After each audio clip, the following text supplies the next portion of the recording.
제가 기도하고 시작하겠습니다. 하나님, 오늘도 금요 성경대학으로 모였습니다. 우리의 모임 가운데 함께하여 주시고 우리가 시편이라고 하는 책을 이해하려고 하는데 잘 이해할 수 있도록 도와주시며 가르치는 저나 배우는 우리 모두가 다 주의 말씀을 마음에 새기는 시간 되게 하여 주시옵소서. 말씀을 볼 수 있는 눈이 생길 수 있도록 도와주시옵소서. 우리와 함께 하시길 원하오며 예수님의 이름으로 기도드립니다. 아멘. 네. 자, 오늘은 시편입니다. 여러분 시편이 몇 편까지 있죠? 네, 150편까지 있습니다. 네. 우리가 시편 많이 아는 게 1편 잘 알고 23편 여호와는 나의 목자시니 뭐 잘 알고 그리고 마지막 시편 할렐루야 시편 잘 알 겁니다. 18편 저 같은 경우에 시편 18편 굉장히 좋아하는 시편인데 뭐 시 여러 가지 그런 워낙 다양한 상황에 있습니다. 근데 시편이 좀 아타나시우스라고 하는 초기 교부가 이런 말을 했어요. 그 다른 모든 성경과는 좀 다른 게 있다라는 거죠. 시편에는 대부분의 성경은 우리에게 어떻게 하라고 말한다라는 거예요. 그래서 자꾸 가르치고 책망을 하고 그렇지만 사실 시편은 우리를 위해서 말한다라는 거죠. 그래서 시편은 좀 다른 부분이 있습니다. 그래서 저도 시편을 이것도 역시 누군가 뭐 어떤 학자가 얘기한 것은 아니지만 저는 계속 그런 생각해요. 시편이라고 하는 것을 통해서 그 노래가 구약 성경 전체를 다 대변하고 있고 구약 성경을 다시 재건하는데 큰 역할을 하지 않았을까라는 추측을 합니다. 뭐 완전한 추측은 아니고 조금 더 근거가 있긴 있습니다. 네, 아무튼 자 시편을 보는 데까지 쭉 봐보겠습니다. 먼저 시편의 구조를 보면 아까 말씀드린 대로 150편까지 있죠. 그런데 모두 5권으로 되어 있습니다. 아마 시편을 다 이렇게 읽어보지 않으신 분들 잘 모르실 거예요.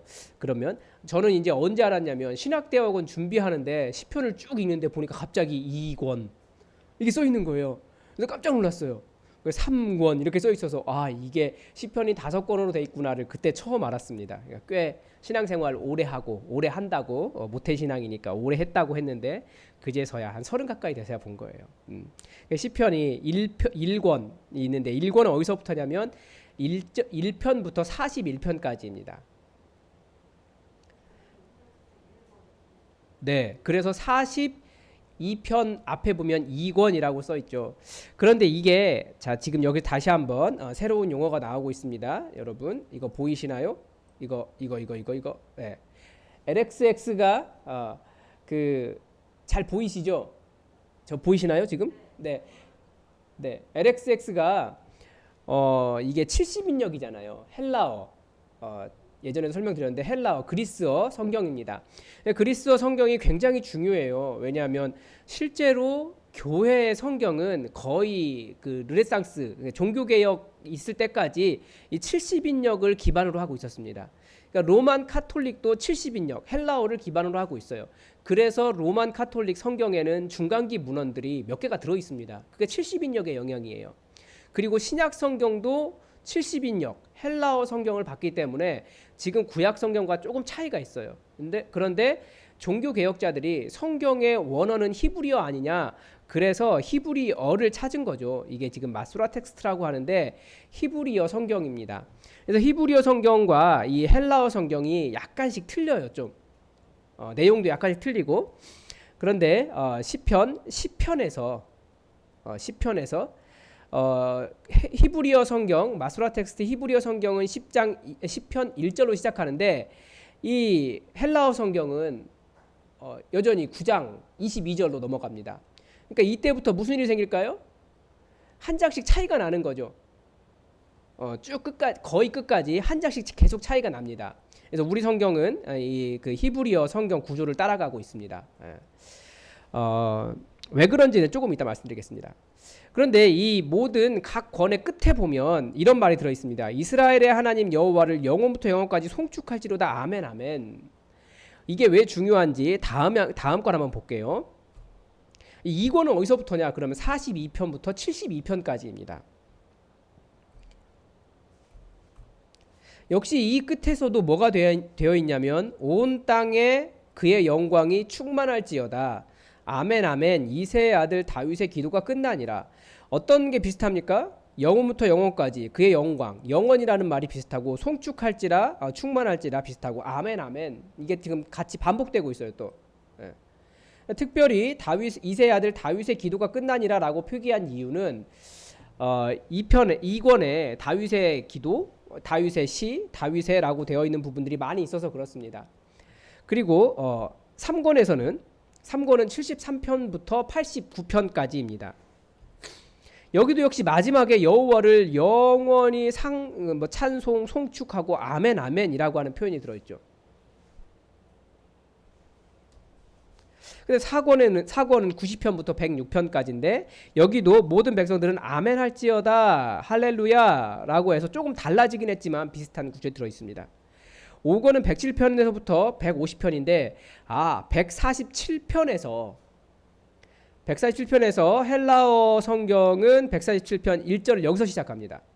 그런데 히브리 성경은 147편 거기가 12절이에요. 그리고 148편에서 다시 똑같이 맞춰서 똑같이 가고 있습니다. 여기서 이제 거의 다르게 가다가 이 끝에 와서야 이렇게 장수를 맞추고 있습니다. 그리고 역시 여기에서도 호흡이 있는 자마다 여호와를 찬양할지어다 할렐루야라고 해서 이것이 지금 무엇을 보여주고 있는 걸까요? 네. 이게 지금 각 권의 끝에 뭐라고 할까? 이걸 편집적인 여기서부터 여기까지가 한 권이다라고 하는 어떤 시편을 1권부터 5권까지를 편집한 사람들의 관점이라고 하기보다는 편집했다는 편집점이 여기 들어있는 겁니다. 그래서 보통 이 내용들은 맨 마지막에 각 권에 들어갔다라고 이야기하고 70인역 그러니까 LXX 70인역에서 시편을 뭐라고 부르냐면 제2성전 시대의 찬양집이라고 부릅니다. 그 말은 제2성전 시대가 언제인지 아시죠? 솔로몬 성전이 1차 성전이고 이것이 무너지고 포로민들이 잡혀갔다가 돌아오고 난 이후에 그 사람들이 세운 성전이 제2성전이에요. 유대교가 발달했고요. 이 제2성전 시대의 찬양집으로 쓰였다라는 겁니다. 그래서 이 옛날 한 1권, 2편, 1권, 2권, 3권 이 정도까지는 거의 고대 시에 해당하고 이 이후부터는 아마 그 이후에 만들어진 시들도 상당히 많이 들어 있습니다. 그래서 지금 우리가 보고 있는 새벽기도 때 지금 시편을 보고 있잖아요. 시편에 재밌는 게 하나 있었습니다. 14편하고 53편인가요? 54편이 같은 시였습니다. 근데 무슨 차이가 있었나요? 같았는데 14편은 이렇게 될 것이다라고 하는 예언적인 의미가 들어있었고 53편인가는 그것이 성취된 거예요. 그래서 14편을 가지고 노래를 부르면서 하나님께서 그 예언대로 이렇게 성취해 주셨구나라고 해서 그것을 성취된 시편으로 노래 부르는 일이 있는 거죠. 그게 차이가 있는 겁니다. 그런 식으로. 그래서 그 시편의 구조가 이렇게 전부 5권으로 되어 있다.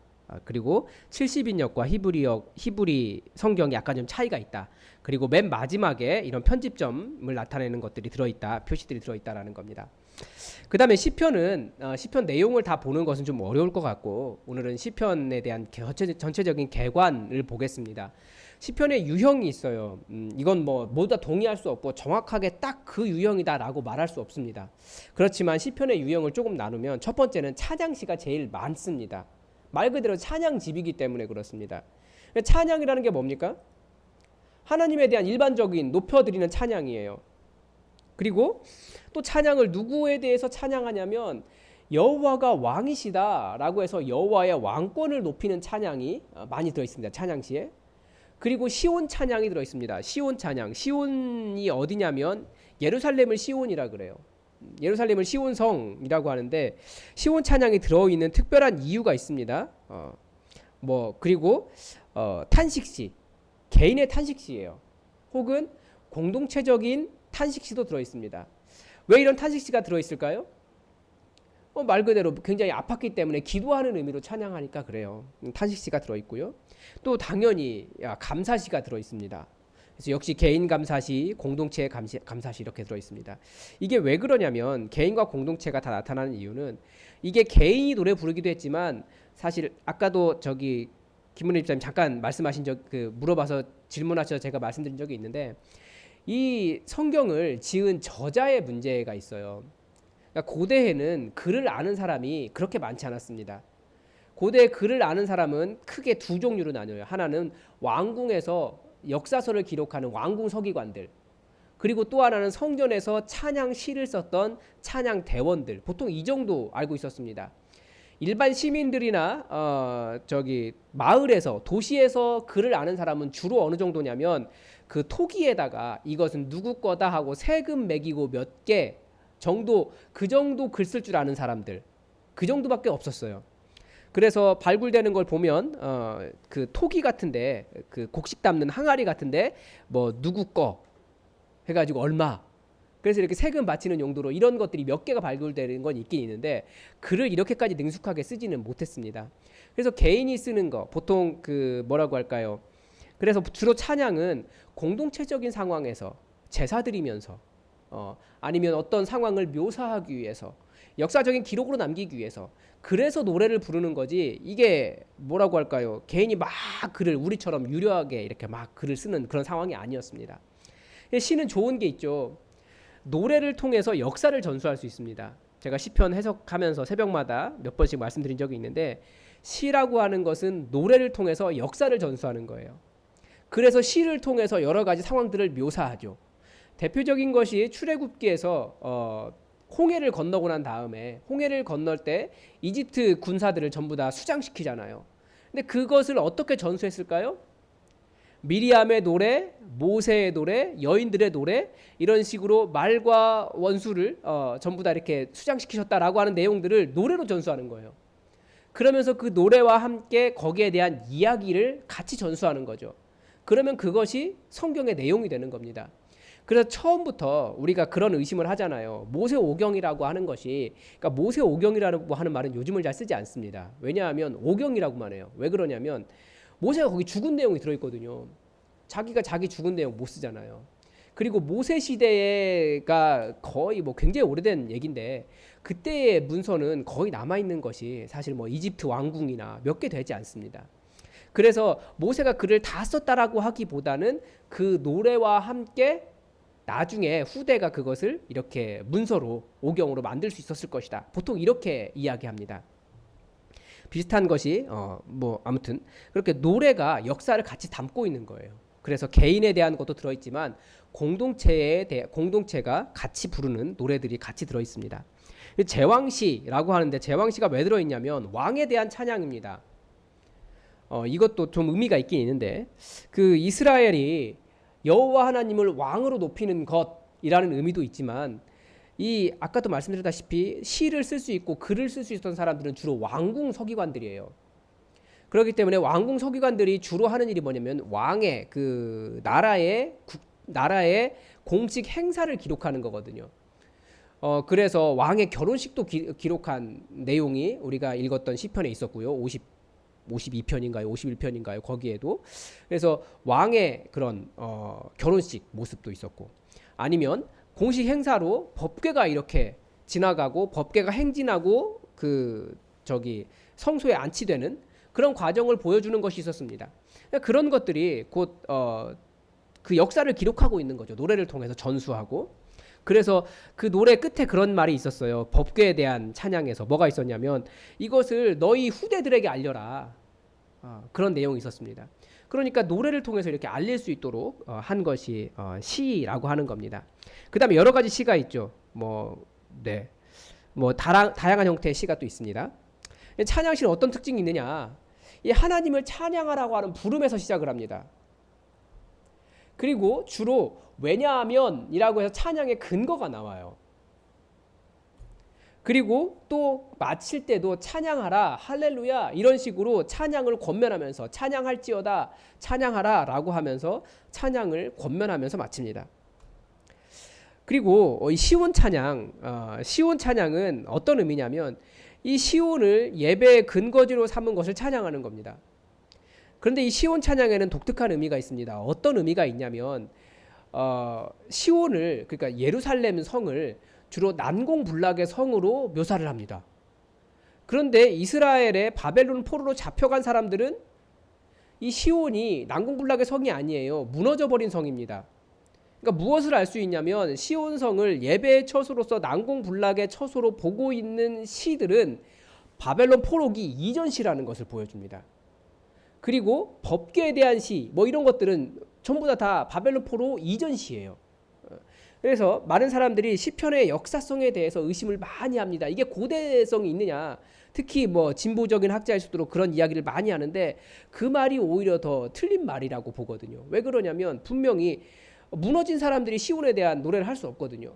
시온은 난공불락의 석이 아니에요. 완전히 무너지고 없어져 버린 곳이지. 법궤도 마찬가지고. 그래서 이 시온 찬양 같은 경우 단순히 시온에 대한 것뿐만 아니라 그런 역사성을 보여주고 있는 것으로 파악할 수 있습니다. 그 다음에 탄식시. 탄식시는 시편의 가장 많은 형식입니다. 3분의 1이 탄식시입니다. 주로 어떻게 시작할까요? 하나님을 향한 호소에서 시작합니다. 그래서 어떻게 시작합니까? 주로 여호와여 나의 주 하나님이여 나의 주 여호와여 이런 식으로 하나님을 부르면서 시작해요. 탄식시의 대표적인 형태입니다. 주로 하는 것은 뭐냐면 시인이 겪고 있는 곤경 아니면 자기가 어려움을 겪고 있을 때 그것에 대한 불평 뭐 이런 것들이 들어있습니다. 그리고 탄식시니까 당연히 그 문제를 해결해 달라고 하는 시인의 간구. 간구는 왜 하겠습니까? 하나님 이 일에 개입해 주십시오 라고 그렇게 노래하는 겁니다. 오늘 새벽기도 때 봤던 시편은 어떻습니까? 심지어 자기에게 악한 말을 하고 자기에게 모함하는 자들의 혀를 잘라달라고까지 이야기를 해요. 그러니까 우리가 하나님께 우리는 그런 기도 잘 못해요. 억울한 일 당해도 내가 착해가지고 다들 저 사람 좀 하나님 좀 살짝만 좀 때려주십시오 이런 얘기도 못해요 우리는. 그런데 시인은 사실은 억울한 상황이기 때문에 내가 의인이니까 하나님 나 대신에 좀 원수 좀 갚아주십시오. 나 어떻게 못해요. 그렇게 하나님께 그렇게 개입을 요구하는 그런 기도도 할 수 있다라는 것을 볼 수 있습니다. 그 다음에 악인에 대한 복수 요청. 악인이 여러 가지로 다양하죠. 개인적으로도 악인이 있지만 사회적으로도 있고 우리가 불의를 볼 때도 그렇습니다. 하나님께 그런 거 요청하는 거예요. 내가 개입하면 내가 하면 나도 악인밖에 되지 않거든요. 성경은 그렇게 가르쳐주지 않아요. 오히려 자기가 악에 대해서 복수하려다가 스스로가 악인 되지 말아라. 더 큰 악인 되지 말아라. 그 악은 하나님께 맡겨라 라고 우리에게 가르쳐줍니다. 그 다음에 탄식시기 때문에 또 뭐가 있을까요? 아주 큰 자기의 죄에 대한 고백이 들어있습니다. 자기 죄를 슬퍼하는 거예요. 그리고 또 다른 쪽으로는 죄를 고백할 뿐만 아니라 자기가 결백하다고 자기는 깨끗하다고 다른 사람들이 자꾸 나를 공격하는데 죄인이라고 그게 아니라 저는 깨끗합니다 라고 이야기하는 것이 탄식시입니다. 그 다음에 탄식시 안에는 또 감사와 찬양이 이렇게 또 들어있어요. 그래서 이게 사실은 정확하게 어떤 형식이 명확하다기보다는 서로 섞여 있습니다. 특히 어디로 가면 그럴까요? 이 후반부 시편 그러니까 한 4편 5편으로 가면 이런 탄식시 찬양시 감사시가 한꺼번에 섞어서 나옵니다. 형식 자체가. 그래서 시편이 굉장히 다양한 형태를 가지고 있다는 걸 알 수 있고요. 아까 말씀드렸다시피 탄식시는 주로 여호와여 라고 하나님을 부르는 호소에서 시작합니다. 또 시편에 재밌는 게 있어요. 뭐가 있냐면 후반기로 가면 여호와라는 말을 잘 못합니다. 여호와라고 부르지 않고 하나님이여 이런 식으로 부르죠. 그 이유가 뭐냐면 사실 우리가 여호와라고 하나님의 이름을 바로 부르지 못하는 건 시편 10계명 3계명에 따라서 여호와의 이름을 망령되이 부르지 말지어다라고 하는 계명 때문에 그런데 그래서 이렇게까지 확고하게 여호와 이름을 부르지 못하던 시대는 사실 후기거든요. 제2성전 시대에서도 후기에 속하기 때문에 이런 차이들도 또 볼 수 있습니다.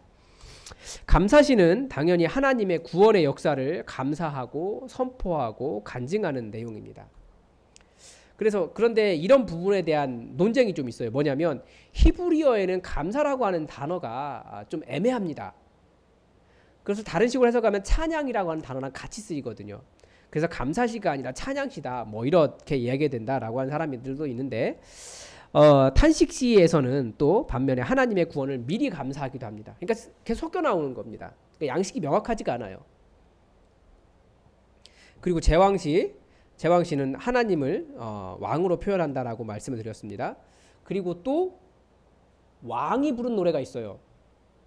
그래서 다윗의 시라고 이야기할 수 있는 겁니다. 왕이 직접 부른 노래가 있어요.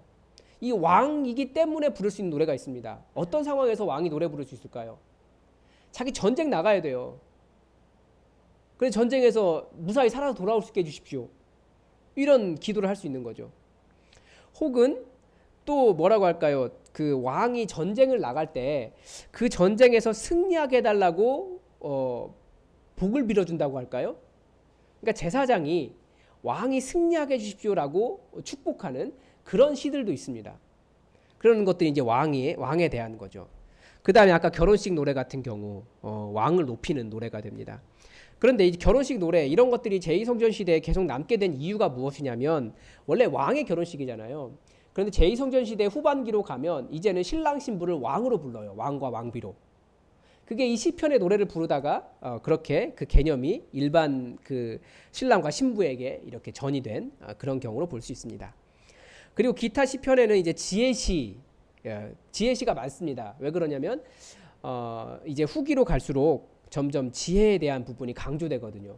이제 다음 주에 볼 게 이제 잠언, 뭐 전도서 이런 거 보게 될 텐데 대표적으로 지혜에 관한 거잖아요. 성경은 특별히 지혜를 많이 이야기합니다. 그리고 최고의 지혜는 뭐라고요? 여호와 하나님을 아는 거예요. 사람들이 무지한 이유가 무엇이냐? 사람들이 범죄한 이유가 무엇이냐? 여호와 하나님을 모르기 때문이다. 당연히 그러니까 시 안에 여호와 하나님을 알아야 된다라고 하는 그 지혜에 대한 이야기가 담겨 있습니다. 그래서 지혜시는 가르치기 위한 시입니다. 그리고 토라 시편이 있습니다. 토라 시편은 보통 19편과 119편을 토라 시편이라고 이야기합니다. 때로는 1편도 토라 시편이라고 이야기해요. 우리 한편 1편을 잠깐 볼까요? 시편 1편. 개관을 하지만 그래도 시편 책을 한 번은 펴고 가야겠죠? 이제 1편 2절에 보면 오직 여호와의 율법을 즐거워하여 그의 율법을 주야로 묵상하는도다. 이 토라라고 하는 말이 율법이라는 뜻인데 모세 오경을 가리키거든요. 그러니까 성경, 그 이스라엘 사람들이 주로 성경이라고 말하는 것은 모세 오경입니다. 토라, 계명, 율법 거기다 토라를 가르치거든요. 그런데 그래서 그 1편도 어떤 사람들은 여기에 주의 여호와의 율법을 주야로 묵상하며 즐거워하며 그의 율법을 주야로 묵상한도다. 이것 때문에 토라 시편에 넣기도 하고 넣지 않기도 합니다. 그리고 19편, 119편. 우리 19편 한번 가볼까요? 이 19편에서도 계속 이야기하는 것은 뭐냐면 여호와의 율법에 대한 이야기를 합니다.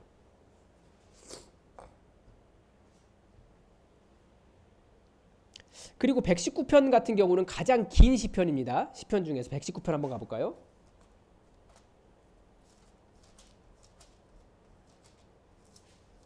자, 시편 119편은 몇 절까지 있습니까? 굉장히 길어요.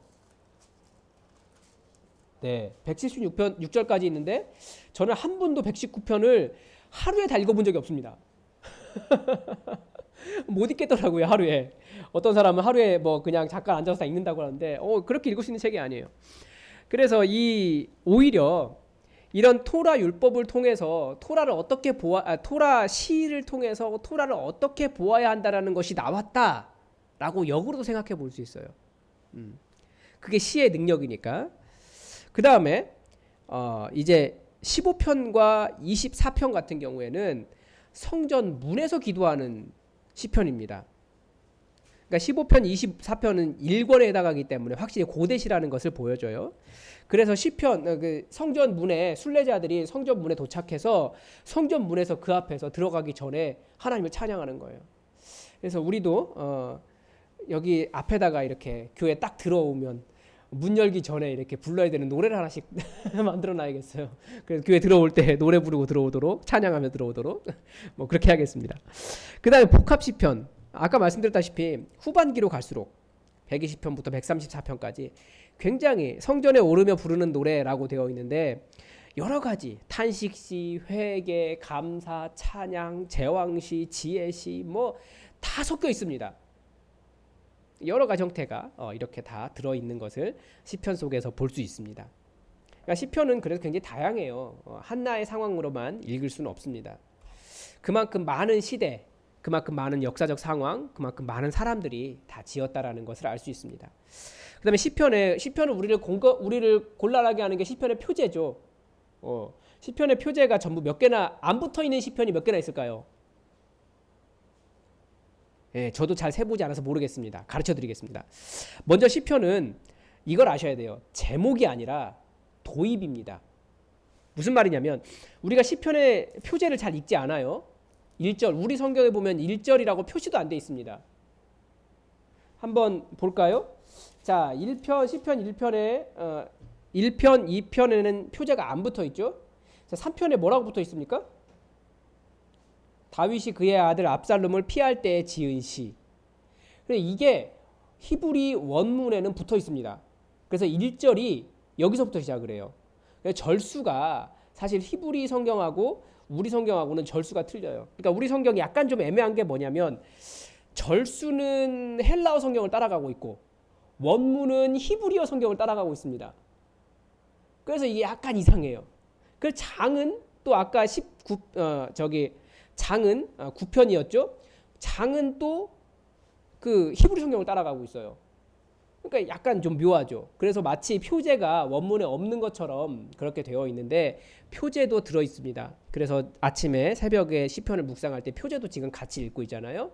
그 이유가 뭐냐면 원문에 들어 있으니까 읽는 거예요. 원문에는 거기서부터 1절이기 때문에. 그래서 그런데 제목이라고 보면 안 된다. 왜 그런지 설명을 드리면 일단은 원문에 포함되어 있다는 거고 한 34개 정도가 없습니다. 히브리 본문에 그러니까 MT 마수라 텍스트라고 하는데 히브리 본문에는 34개에는 표제가 없습니다. 뭐 여러 가지 이유가 있을 것 같아요. 근데 제가 생각하는 가장 큰 이유는 뭐냐면 그 시편은 나눠진 것이 아니라 하나예요. 그리고 표제라고 하는 건 나중에 붙었거든요. 그렇기 때문에 그게 이게 하나로 보아야 된다라고 하는 의미가 있어서 그것을 표제를 붙이지 않았을 것이라고 생각이 됩니다. 그 다음에 뭐 연주 유형 어떻게 연주를 해라, 뭐 지휘자가 인도하는 대로 불러라, 아니면 성전에 올라가면서 불러라, 뭐 아니면 뭐 어떤 악기에 맞춰서 불러라, 뭐 이런 식으로 다양하게 연주 유형을 나타내기 위해서 붙은 겁니다. 그래서 제2성전 시대의 찬양집이라고 그랬잖아요. 그러니까 그 연주 형태가 찬양집으로 붙어 있는 거죠. 그러니까 우리로 말하면 뭐라고 할까요? 이 찬양은 피아노로 불러라. 이 찬양은 기타 치면서 불러라. 뭐 이런 식으로 다양하게 부를 수 있는 겁니다. 그 다음에 시편 그 LXX 70인역, 70인역에는 1편과 2편을 제외하고 모두에 다 표제가 붙어 있습니다.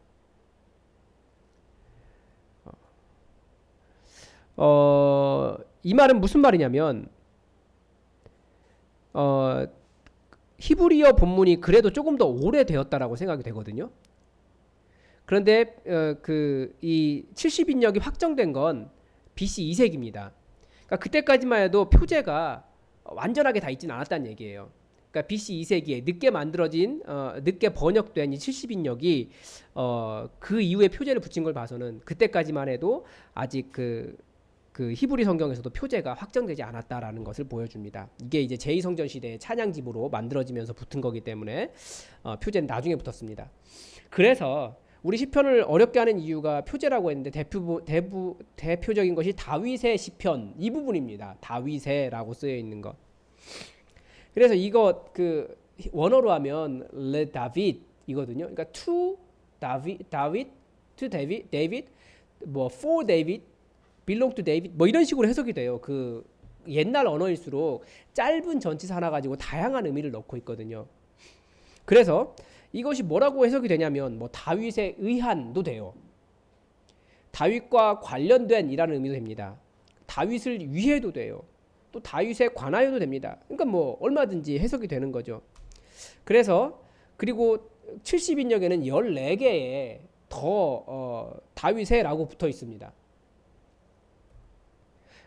그리고 아까 말씀드렸다시피 일반적인 저자는 궁중악사나 성전 찬양되기 때문에 역사를 기록하는 거예요. 노래를 통해서 아니면 하나님을 찬양했기 때문에 그래서 주로 다윗에게 돌리려고 한 거죠.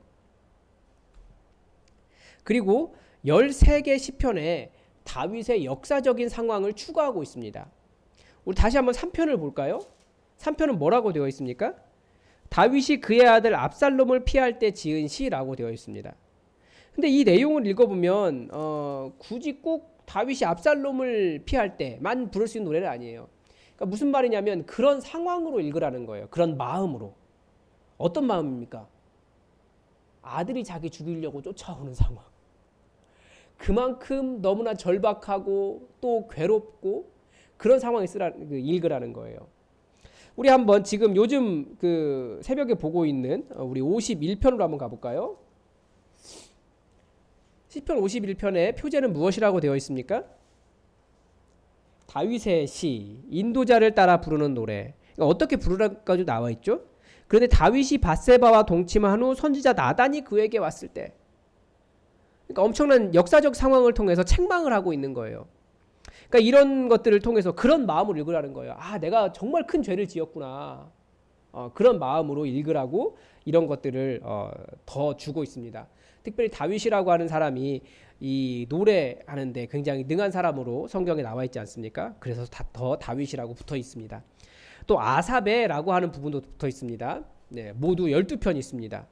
근데 아삽이 누구냐면 다윗 시대의 찬양 인도자였습니다. 그래서 아삽이라고 하는 사람 대표로 하고 있고 후대는 다윗 그 아삽의 아들들이라는 표현도 되어 있거든요. 그래서 성전 음악가들, 다윗 시대부터 쭉 성전을 찬양하던 성전 음악가들로 추정을 하고 그 다음에 주로 하나님의 심판, 여러 주제가 들어있죠. 물론 당연히 아까 그 여러 가지 상황이 들어있지만 하나님의 심판을 주제로 많은 찬양을 했습니다. 아삽의 자손들은. 왜 그랬을까요? 또 하나, 이 사람들은 선지자적인 배경, 그러니까 선지자처럼 예언하는 내용들이 들어 있습니다. 이것도 왜 그랬을까요? 먼저 말씀을 드리면 하나님의 심판을 계속 이야기한 이유는 이 사람들이 성전의 찬양가들이었기 때문에 성전 붕괴 사건을 목격하고 그것을 전수한 사람들이기 때문에 그렇습니다. 그러니까 성전이 무너진 것을 묘사한 거예요. 그리고 성전이 무너진 것이 왜 무너졌느냐, 하나님의 심판을 받았기 때문이다라고 하는 성전 음악가로서 그것을 해석하고 있는 거죠. 심판 주제가 많이 들어있고요. 그 다음에 선지자적 배경은 왜 들어있냐면 역대하 29장 30절에서 보면 아삽을 선지자로 이야기를 해요. 선견자로. 그 자녀들은 선지자로 이야기하고 있고, 그리고 아삽의 시 부분에 특별히 더 신탁이 들어있습니다. 신탁이 뭡니까? 예언이에요. 하나님의 말씀. 그래서 이것이 들어있습니다. 그래서 아삽에 좀 특별한 의미가 있고, 또 많이 아는 게 고라자손이죠. 고라자손은 누구냐면 성전의 문지기입니다. 역시 이 사람들도 그러니까 성전의 문지기로서 성전의 모든 상황을 봤기 때문에 노래하는데 능한 사람들이었습니다. 또 모두 11편을 가지고 있고요. 다윗 시대에는 찬양 인도자라고 또 되어 있습니다. 그래서 주로 이 사람들이 부르는 노래는 뭘까요? 아삽의 자손들은 성전 음악가들이었기 때문에 성전 붕괴에 대한 그것을 하나님의 심판으로 해석했다면 이 고라 자손들은 성전을 지키는 사람들이었기 때문에 시온산, 성전 그 있는 동네 시온산 자체를 가지고 노래를 많이 했습니다. 그래서 포로기 이전 상황을 암시하고 있다라고 그렇게 많이 이야기를 합니다. 표제가 이것 말고도 여러 개가 더 있습니다. 뭐 솔로몬의 시도 있고 뭐 여러 가지가 있지만 아무튼 그래서 그 사람이 썼다라고 하는 것보다는 그런 마음으로 읽어라. 아니면 누군가에게 바친 시, 후대가 그런 식으로 읽는 것이 더 합당하다는 것을 기억하고 읽어주시기 바랍니다. 또 시편 표제에 독특한 게 하나 있어요. 이것은 꼭 짚고 넘어가야 됩니다. 시편 90편의 표제를 한번 가볼까요? 시편 90편. 자, 90편은 사권이 시작하는 시입니다. 근데 여기에 지금 뭐라고 시작하고 있습니까? 하나님의 사람 모세 기도라고 되어 있습니다. 근데 정말 모세가 썼을까요? 네, 모세가 썼을 수도 있죠. 정확하진 않고요. 그런데 주로 학자들은 실제 모세하고 관련이 없다. 내용상으로 봤을 때는 모세하고 관련이 없는 거예요. 그런데도 이렇게 기록하고 있습니다. 그 이유는 아마 우리가 후대기 때문에 잘 모르는 건데 그 당시 사람들은 분명히 모세와 관련성을 찾고 있었을 거예요. 그래서 특별히 말씀에 대한 이야기 하기 때문에 그리고 오래 산다라고 하는 것, 연수 10절 같은 경우에 우리의 연수가 72요 강건하면 80이라도 연수를 자랑하는 것이 헛되다. 그 모세가 하나님의 은혜를 받아서 125살까지 뭐 전혀 그 눈도 어둡지 않고 산에 올라올 만큼 건강하지 않았습니까? 뭐 그런 것들이라든지 율법, 뭐 나이, 종, 뭐 하나님의 행하신 일들 이런 것들을 보면서 모세에게 헌정한 시로 그렇게 많은 사람들이 읽고 있습니다. 그리고 아마 이때는 분명히 무슨 이유가 있었을 거예요. 우리가 후대여서 잘 몰라서 그러는 거죠. 그래서 아무튼 모세의 마음으로 읽어도 나쁘지는 않습니다. 시가 이제 그런 걸 제안하고 있으니까. 자, 그 다음에 좀 우리가 시편을 해석할 때 도움이 될 만한 건데 시편의 상황이라는 것을 좀 이해할 필요가 있습니다. 지금 계속 말씀드리는 것은 시편은 주로 언제 쓰였을까요? 언제 사용됐을까요? 예배에 대한 상황입니다. 예배, 제의라고 하죠. 그래서 다양한 제의적 상황에서 실제로 불렸을 것으로 추정합니다. 이 추정이에요. 왜 추정하냐면 그때가 우리가 아니니까. 다양한 상황이 들어있는데 우리가 지금 몰라요. 그러니까 역사가 많이 끊어진 거죠. 이게 많이 안타깝습니다. 첫 번째는 이제 법궤 행진 이런 것들을 보면 이 법궤가 행진하는 것도 제의적 상황이에요. 이 법궤가 갈 때 얼마나 많은 사람들이 따라갔을까요? 그래서 와 왕이 오신다라고 노래 부르는 그런 것들을 볼 수 있습니다. 또 즉위식 이것도 전부 다 성전 중심으로 이루어지고 있기 때문에 그렇고요. 결혼식 계속 말씀드리죠. 결혼식도 있고 희생제사 이런 것들 들어 있습니다. 그래서 다양한 예배 상황 그리고 그 모든 예배 상황들은 다들 제사장이 다 진행하는 것이었으니까 그리고 뭐 법궤 행진, 즉위식, 결혼식, 희생제사 다 제사장이 진행하는 것들입니다. 그래서 그런 제사장이 함께하는 제 상황에서 이 노래들을 불렸다 혹은 그것을 묘사했다 그렇게 볼 수 있습니다. 그리고 이스라엘에게는 아주 중요한 원칙이라고 할까요? 그것이 있죠. 그게 뭐냐면 3대 절기에 무조건 예루살렘에 나와서 하나님께 얼굴을 보여야 했습니다. 그게 뭐냐면 무교절, 오순절, 장막절이었습니다. 그래서 예루살렘으로 올라갈 때 순례자들이 부르던 노래였습니다. 그래서 이스라엘이 히브리 노래를 불렀다라고 되어 있는데 그게 이제 이런 절기 때 모두가 함께 불렀던 노래들이었던 거죠. 주로 하는 것이 뭐냐면 여호와께서 다스리신다. 여호와가 왕이시다. 뭐 이런 것들을 순례하면서 볼 수 있었습니다. 불렀습니다. 그 다음에 좀 시편의 상황은 아까 말씀드렸다시피 역사적인 상황을 볼 수 있습니다. 솔로몬 성전의 붕괴 전후의 상황을 볼 수 있어요. 어디에서 그러냐면 뭐 시온산, 법궤, 왕 이런 단어들이 들어있는 것은 이게 고대성을 보여주는 겁니다. 포로기 이전 상황을. 근데 반면에 포로 귀환을 언급한 것들이 있어요. 이런 것들은 포로기 이후의 것을 보여주죠. 그리고 내용은 거의 기원전 한 4세기 정도까지 해서 이제 모든 시편의 내용 자체가 표제는 말고요. 표제는 한 2세기경까지 그 70인역이 완성될 때까지 계속 다 붙지 않았고 그 내용은 한 4세기 전까지는 다 완료가 됐을 거라고 봅니다. 왜 그러냐면 이 역대상 16장 36절에 보면 뭐 105편이나 뭐 101편이나 이런 것에 대한 시편이 같이 들어있거든요. 근데 그 마지막 부분에 우리가 아까 각 권에 해당하는 이거 뭔지 아시죠? 네. 이 각 권의 끝에 붙는 말들이잖아요. 이런 말들이 이게 각 권의 끝을 표시하기 위해서 들어간 말들인데 이런 내용까지 들어있는 거죠. 근데 역대기가 포로기에서 돌아온 사람들이 한 기원전 4세기까지 다 완성되었다라고 보거든요. 그러니까 시편이 이제 그때 정도까지 거의 다 완성되었다라는 것을 알 수 있고 이게 또 후반기 시이기 때문에 역대상 16장에 나오는 시가 5권에 있는 시이기 때문에 이런 걸로 봤을 때는 그래도 늦어도 기원전 4세기까지는 시편이 전체가 다 완성이 되었구나라고 하는 것을 알 수 있습니다. 네. 그리고 또 재밌는 게 하나 있어요. 이거 이제 원어를 보면 아는데 우리 9편을 한번 가볼까요? 시편 9편.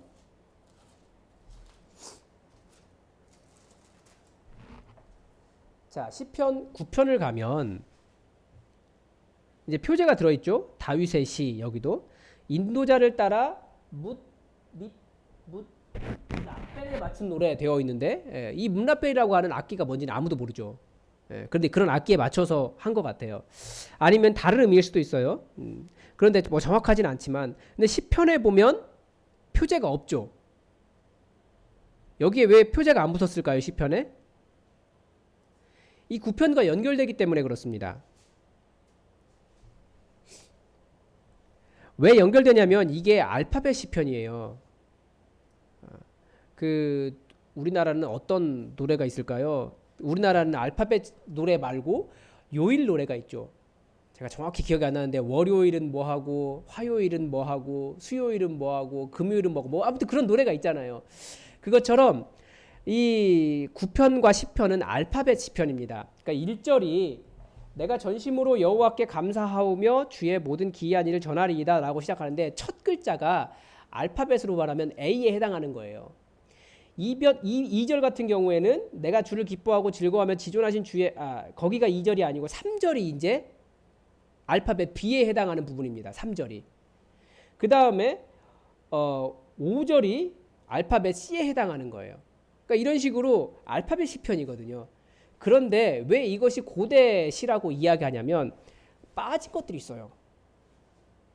알파벳 A, B, C, D 하는데 지금 여기 보니까 A, B, C까지 나오고 D가 빠져 있습니다. 이런 식으로 그 알파벳 순서가 빠져 있어요. 그래서 이것을 봤을 때 고대 알파벳 순서를 좀 알 수 있습니다. 이게 고대 알파벳 순서가 그렇지 않았기 때문에. 그러니까 지금 우리가 알고 있는 현대 히브리어 이 알파벳 순서는 바벨론 포로기 때 확정된 거예요. 그 전에는 그렇지 않았거든요. 그래서 그것을 알 수 있습니다. 아무튼 이런 고대성을 볼 수 있는 시편들이 있습니다. 그러면 시편의 해석을 어떻게 할 것이냐? 시편의 상황을 보았고 시편의 해석을 어떻게 할 것이냐? 가장 기본적으로는 표제에 맞춰서 읽는 겁니다. 그래서 뭐 이런 표제가 붙어 있습니다. 다윗의 마스길, 인도자를 따라 부르는 노래, 에돔인 도액이 사울에게 이르러 다윗이 아히멜렉의 집에 왔다고 그에게 말하던 때라고 되어 있습니다. 그러니까 다윗의 마스길이라고 되어 있으니까 이 마스길이라는 말이 교훈이라는 뜻이잖아요. 그러니까 왜 교훈이 없는가, 왜 지식이 없는가, 무슨 지식을 가져야 되는가, 이런 식으로 시를 읽을 수 있습니다. 그 다음에 인도자를 따라 부르는 노래는 이제 시를 어떻게 불러라고 하는 형식이고 이런 표제가 붙어 있어요. 에돔인 도액이 사울에게 이르러 다윗이 아히멜렉의 집에 왔다고 그에게 말하던 때. 이게 지금 새벽 설교 때 한번 읽었던 부분인데 사무엘상 21장과 22장의 상황을 표현하고 있습니다. 도액이 제사장 85명을 죽였어요. 하나님에 대한 두려움이 전혀 없는 거죠. 제사장들을 그렇게 죽이고도 두려움이 없었어요. 그리고 자기 살자고 사울에게 다윗의 위치, 다윗이 아히멜렉이라고 하는 제사장이 찾아갔었다. 아히멜렉이 도움을 주었다라고 하는 것을 잃은 겁니다. 그래서 하나님에 대한 경외함이 없는 것, 그것이 하나님에 대한 지식이 없다라고 하는 것을 가르쳐주고 또 제사장들을 그렇게 죽이는 것이 악한 것이다라고 하는 것을 그런 교훈을 주기 위해서 이렇게 말하고 있습니다. 그러니까 표제를 읽어도 그 상황 속에서 들어볼 수 있는 같이 부를 수 있는 거죠. 같은 마음으로 부를 수 있는 거예요. 또 억울하기도 하고 그렇게 하나님의 경외함이 없는 사람에 대한 노래로 읽을 수 있습니다. 그 다음에 시편에서 주로 많이 나오는 단어들이 원수, 대적 뭐 이런 단어들입니다. 이것이 실제 전쟁 상황일 수도 있어요. 왜냐하면 내용을 봤을 때 왕이 부른 노래에서 원수, 대적을 이야기하고 대적이 나를 둘러쌌다고 이야기하고 이런 것들은 왕이 부를 수 있는 내용이죠. 그러나 전쟁 상황뿐만 아니라 개인에게 적용할 때는 어떻게 될까요? 개인과 공동체에게는 사실 자기가 경험하고 있는 모든 적대적인 상황에 다 적용할 수 있습니다. 그런 것이 뭐가 있습니까? 가장 많은 것이 질병이에요.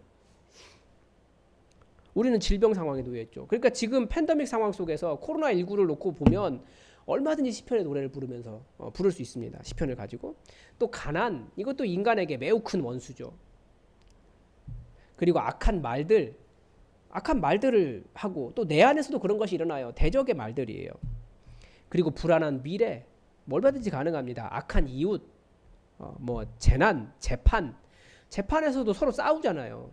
그럼 상대편이 내 원수와 대적이 되는 거죠. 사회의 부조리, 이런 것들도 전부 다 원수, 대적에 해당하고 그렇게 실제로 노래하고 있습니다. 그리고 또 하나 저는 시편을 여러분들에게 꼭 이런 식으로 한번 읽어보라고 말씀드리고 싶어요. 자신의 말로 해석해서 읽는 거죠.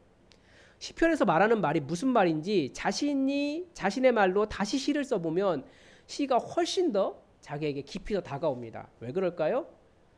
시라고 하는 장르의 특성 때문에 그래요. 시는 정보를 전달한다는 것보다는 감정, 정서 이런 것들을 더 전달합니다. 그래서 자신의 말로 해석해서 읽어보는 게 재밌는데, 그래서 이런 시가 있죠. 시편 23편을 시편의 경상도 버전이 있습니다. 이거 잘 아시죠? 네. 네. 여호와는 내 목장기라 그라이 내 삼아 답답할 게 없대. 저 시퍼런 풀구덩이에 내 삼아 자빠져 자고 시원한 또랑가루 넬로 잡아 당기신대. 뭐 이렇게 그러면 그래서 맨 마지막 그 보면 원수를 이렇게 표현했어요. 내 라이벌 죽일 놈의 문디 자식들 앞에서 내 대가리에 기름을 바르고 넬로 팍팍 키워 주시니 내사 뭔 걱정이 있건노 말이다.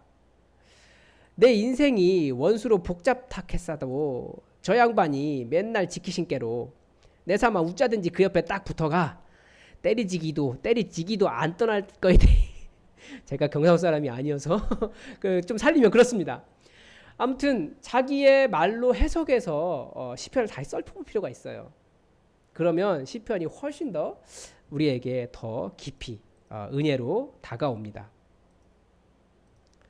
시편의 역사인식, 아까도 계속 이렇게 제가 시편을 통해서 오히려 성경이 복원되었을 것이다 라고 말하는 이유가 무엇이냐면, 그 성경은 바벨론 포로에 잡혀갔던 사람들의 패러다임을 가지고 있거든요. 그 사람들의 프로파간다예요. 원래 이스라엘에 남아 있었던 사람들은 사마리아 사람들이잖아요. 그런데 우리가 뭐 느헤미야나 에스라에서도 봤지만 그 사람들이 있었는데 자기들도 같이 성전을 재건하고 싶었는데 돌아온 사람들이 안 껴주는 거예요. 너희들은 뭐 순수한 이스라엘이라고 말할 수 없다. 그런데 그 사람들도 오경, 토라를 가지고 있었거든요. 그래서 사마리아 오경이라는 것이 있습니다. 지금도. 그리고 뭐 팔레스타인 지역에 지금도 뭐 사마리아 오경을 치면 자기들이 순수한 이스라엘이다라고 말하는 사마리아 사람들이 있거든요. 그럼 자기들이 진짜 오경을 전수하고 있다라고 말하면서 사마리아 오경 가지고 있는 사람들이 있어요. 그런데 그 사람들의 이야기를 담고 있지 않습니다. 성경은. 그래서 역사의 방향이 이스라엘이 포로기 이전 시대의 이스라엘이 포로로 잡혀갑니다. 그래서 거기에서 다니엘, 모르드게, 뭐 에스더 이런 역사를 갔다 오잖아요. 그러면서 돌아온 사람들, 에스라, 느헤미야 다시 돌아와가지고 그 사람들이 성전 짓는 이야기, 성벽 재건한 이야기, 그리고 그 사람들이 전수한 이야기, 역대기, 이렇게 해서 성경의 흐름이 바벨론으로 갔다가 이렇게 돌아옵니다. 그런데 이 사람들이 잡혀갈 때, 바벨론 포로로 잡혀갈 때 이런 책 가져갈 수 없었거든요. 그래서 다 그냥 뭐 벌거벗겨가지고 팔에 착고 차고 쇠사슬 발에 묶고 그렇게 광야를 지나갔던 사람들인데, 그런데 이 사람들이 그런 이야기를 해요. 잡혀간 포로의 땅에서 그 동네 사람들이, 그러니까 바벨론 사람들이 너네 포로들 히브리 노래 불러봐라. 술 취해가지고 승전해가지고 우리가 이겼으니까, 자 너네 졌으니까 이제 히브리 노래 한번 불러봐라. 그랬는데 그 사람들이 우리가 어떻게 하나님 성전이 무너졌고 우리가 전쟁에서 졌는데 히브리 노래를 부를 수 있겠습니까? 라고 하면서 비파를 나무에 걸었다라고 하는 장면이 나와요. 그러니까 이 사람들이 가지고 간 것은 문서가 아니라, 성경이라고 하는 글이 아니라 히브리 노래를 가지고 간 거예요. 그 히브리 노래가 무엇이겠습니까? 이 시편인 거죠. 그래서 시편 안에는 뭐 모세 오경에 대한 내용이 다 들어있어요. 토라에 대한 내용이. 우리가 10계명 1, 2, 3, 4, 5, 6, 10 이렇게 가잖아요. 그런데 이건 10계명이라고 하는 말은 사실은 우리가 붙인 말이고, 이 내용도 10계명에 해당하는 것도 시편에 들어있습니다. 그리고 토라를 어떻게 볼 것인가, 그리고 역시 그 출애굽할 때 하나님께서 광야를 건너게, 홍해를 건너게 하신 이야기, 광야를 건너게 하신 이야기, 이런 이야기들이 전부 다 들어있습니다. 자기 조상이었던 그 다윗에 대한 역사에 대한 이야기들도 시편 안에 들어있습니다. 그러니까 그런 이야기와 함께 성경을 복원할 수 있었다는 거예요. 그래서 성경을 뭐라고 이야기하냐면 시편을 성경의 집이라고 이야기하는 사람이 있어요. 제가 이게 번역이 독일어 번역인데 정확하게 이걸 뭐라고 해야 될까요? 성경의 집? 이제 원어는 성경의 구조 이렇게 되어 있거든요. 스트럭처라고 되어 있어요. 독일어로. 그러니까 성경을 구성하고 있다. 이미 시편 안에서. 그래서 시편 전체 성경을 열심히 보면 시편을 열심히 보면 성경 전체를 다 알 수 있어요. 그것도 그냥 단순하게 뭐 해라라고 하는 것이 아니라 나를 위한 성경이 무엇인지를 알 수 있어요. 아까 아타나시우스가 얘기했잖아요. 다른 성경들은 어떻게 하라가 들어있지만 시편은 나를 위하여 쓰여진 책이라고요. 그러면서 그러니까 시편을 열심히 읽으면 사실 굉장히 많은 위로를 얻을 수 있습니다. 우리 지난주에 욥기를 보면서 고난당하는 자에게 욥기를 준다고 했는데 아까는 좀 이게 모순이 있다 그랬잖아요. 왜냐하면 주로 정죄하는 친구들의 말들이 많이 들어있기 때문에. 그러나 시편은 그렇지 않아요. 정말 고난을 당한 자가 원수를 앞에 두고 하나님 이 원수 좀 어떻게 해주십시오 라고 말하는 것이 이 시 안에 들어있습니다. 그래서 오히려 구약 성경의 최종 신학을 반영하고 있는 것이 바로 시편입니다. 대표적인 것이 구약 성경에서 맨 마지막에 생긴 신학이 뭐냐면 유일신관입니다. 독특하죠? 성경이 우리가 보기에는 유일신관이라고 생각하지만 사실은 성경은 고대 세계 자체가 다신관이었기 때문에 많은 다른 신들을 이야기하고 있어요. 왜냐하면 유일신관이라고 하는 것은 뭐냐면 여호와 하나님만 하나님이기 때문에 다른 신에 대한 인식 자체를 할 수가 없어요. 그런데 보면 그모스도 나오고 여호수아 같은 경우에는 너희들은 너희가 섬기고 싶은 신 섬겨라. 그러나 나와 내 집은 여호와 하나님만 섬기겠다라고 말을 하잖아요. 그리고 계속해서 다른 신들에 대한 이해가 쭉 나옵니다. 우리가 심지어 여호와 하나님만이라고 이야기하는 쉐마 신명기 6장 4절 들으라 이스라엘아 여호와 우리 하나님은 오직 유일하신 여호와시니 라고 하는 말도 해석을 다르게 해보겠습니다. 그게 동사가 없는 문장이거든요. 우리의 하나님은 여호와시다. 그분은 한 분이시다. 이렇게도 해석이 되지만 우리의 하나님은 여호와시다. 그분만이 우리 하나님이시다. 우리의 한 분 하나님이시다. 이렇게 이야기할 수 있어요. 그러니까 다른 신들에 대한 것을 인정하지만 인정하는데 그런데 우리 하나님은 여호와 그분 하나밖에 없다. 이렇게 말하는 것을 해석이 되거든요. 그때까지만 해도 그 신명기 상황 속에서 포로기 이전 상황 그때까지만 해도 사실 유일신관이 확실하지가 않아요. 근데 시편은 유일신관을 이야기합니다. 여호와 하나님만 하나님이세요. 그렇기 때문에 당연히 여호와 하나님을 누구로 이야기합니까? 창조주로 이야기해요. 그래서 그 창세기에서 창조주 하나님을 이야기하고 있지만 더 분명하게 먼저 이야기하고 있는 것은 오히려 시편으로 사람들은 이야기합니다. 최종적으로 딱 찍은 거예요. 그 다음에 역사의 주관자. 이것도 시편 안에서 이야기하는 겁니다. 여호와 하나님이 역사의 주관자시라는 거죠. 그리고 여호와 하나님의 임재에 대해서 계속 이야기해요. 그래서 성경의 최종 신학을 계속 반영하고 있습니다. 이 여호와의 임재도 굉장히 중요한 이유가 뭐냐면 그전에는 하나님이 지금의 세계관이 약간 그렇습니다. 지금 현대의 신학의 세계관이 여호와 하나님은 멀리 계신 하나님이에요. 우리와 관계 없다라고. 그래서 우리가 계속 그것과 싸우잖아요. 여호와 하나님 우리의 문제에 관심 있으시다. 그런데 사실은 그 이전에도 포로기 이전 시대 신학에서도 가끔씩은 여호와 하나님 좀 멀리 떨어지신 하나님 이런 개념들이 있지만 시편에서는 그렇게 이야기하잖아요. 우리의 삶의 모든 문제에 관여하셔서 우리의 원수와 대신 싸워주시고 내 편이 되어주시고 내 억울함을 해결해 주실 하나님으로 이야기합니다. 그리고 아까 말씀드린 대로 오경의 역사와 율법도 다 담고 있어요. 그래서 최종적인 구약 성경의 최종적인 신학을 반영하고 담고 있는 것이 시편입니다.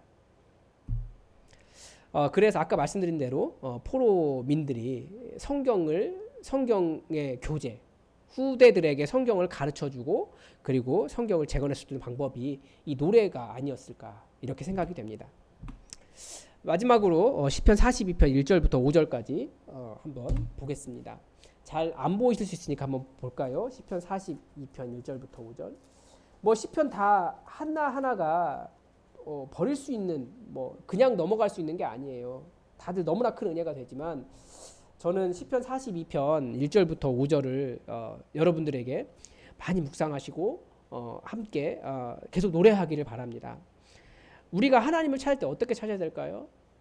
사슴이 시냇물을 찾기에 갈급한 같이 내 영혼의 주를 찾게 갈급하나이다. 어떻게 해요? 내 영혼이 하나님 곧 살아계신 하나님을 갈망하나니 내가 어느 때에 나아가서 하나님의 얼굴을 배울까? 하나님을 향한 하나님이여 탄식이면서 또 하나님을 찾고 있는 기도이면서 또 하나님의 얼굴을 보기를 원하는 간절한 마음이면서 살아계신 하나님을 갈망하는 기도입니다. 그리고 3절에서는 사람들이 종일 내게 하는 말이 내 하나님이 어디 있느냐. 그래서 내 눈물이 주야로 음식이 되었습니다. 탄식하는 이유도 나와 있어요. 그런데 내 하나님이 어디 있느냐. 얼마나 이렇게 많이 떨어져 있는지 시인의 답답한 상황이 드러납니다. 그리고 그렇게 말하는 사람들이 누구냐면 한때 자기와 함께 하나님의 집에서 자기가 하나님의 집으로 인도하였던 사람들이기 때문에 그런 것들을 보면서 혹은 내가 그 사람들과 함께하지 못하는 상황 때문에 내 마음이 상한다라고 이야기합니다. 그러나 그런 상황 속에서도 내 영혼에게 노래하는 거예요. 명령하는 거예요. 내가 어찌하여 낙심하며 어찌하여 내 속에서 불안해하는가. 너는 하나님께 소망을 두라.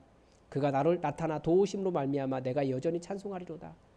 나에게 무엇인가 하라라고 말하기보다 정말 내가 어떻게 해야 되는지 내 마음을 위로하며 내게 힘을 주는 찬양입니다. 시편에는 이런 찬양이 너무나 많아요. 뭐 하라라고 하기보다 우리가 어떻게 마음을 변화해야 하고 내 마음의 정서가 어떻게 되어야 되는지를 가르쳐주는 시가 많이 있습니다. 여러분, 저는 이것을 여러분에게 드렸지만 여러분 시편을 많이 묵상하십시오. 시편을 많이 읽으십시오. 신앙의 유익을 얻을 뿐만 아니라 신학도 알 수 있고요. 어떻게 신앙생활을 하는지도 알 수 있고요. 또 어떻게 사람들을 위로할 수 있을지도 시편의 말씀 속에 들을 수 있습니다.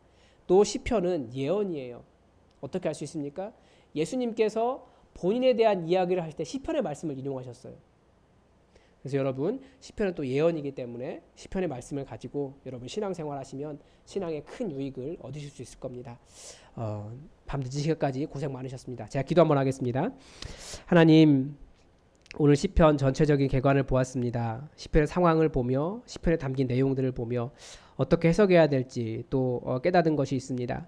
하나님, 시편을 내 말로 읽을 수 있도록 도와주시고 내 상황에 적용할 수 있도록 도와주시고 시편이 가지고 있는 이 많은 유익들, 성경 전체를 아는 이 유익을 온전히 누릴 수 있도록 매일같이 묵상하며 또 읽으며 읊조리며 우리 마음과 우리 말이 될 수 있도록 시편과 가까이 살 수 있도록 우리와 함께하여 주시옵소서. 우리 사랑하는 성도들 주님의 은혜로 붙잡아 주시고 시편에 기록된 이 모든 예언의 말씀이 하나도 땅에 떨어지지 않고 응답되는 믿음의 기쁨을 누릴 수 있도록 도와주시옵소서. 특별히 탄식 가운데 여호와여 부르는 그 한마디가 주님의 구원을 이루는 기쁨의 찬양이 될 수 있도록 하나님 함께하여 주시옵소서. 주님께서 언제나 지켜주심을 인하여 감사드리며 예수 그리스도의 이름으로 기도드립니다. 아멘. 네, 이것으로 마치겠습니다.